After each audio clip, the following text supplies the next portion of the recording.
ચીખલી તાલુકાના ખેરગામ રોડ પર આવેલી પાણીની ટાંકી પાસે ગટરની બાજુમાં મુકાયેલ પીવાના પાણીના પાઇપમાં ભંગાણ થતા છેલ્લા ઘણા સમયથી કિંમતી પીવાનું પાણી રોડ ઉપર તેમજ સીધું ગટરની અંદર વહેતું રહ્યું છે। આ ભંગાણના કારણે કેટલાય લીટર પાણીનો બગાડ થયો હોવાનો અંદાજ છે।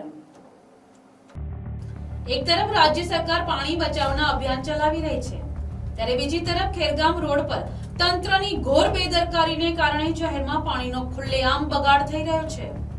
સ્થાનિક રહેવાસીઓએ આ બાબતે વારંવાર સંબંધિત વિભાગમાં ફરિયાદો કરી હોવા છતાં આજ દિન સુધી કોઈ પણ પ્રકારની દુરસ્તી કે કામગીરી કરવામાં આવી નથી। તંત્રની નિષ્ક્રિયતા અને બેદરકારીના કારણે પીવાનું પાણી ગટરમાં વહી જતા લોકોમાં ભારે રોષ જોવા મળી રહ્યો છે।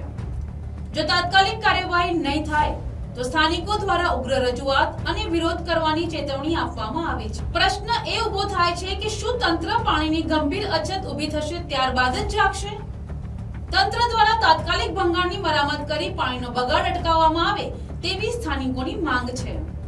Bureau report NTC news Navsari.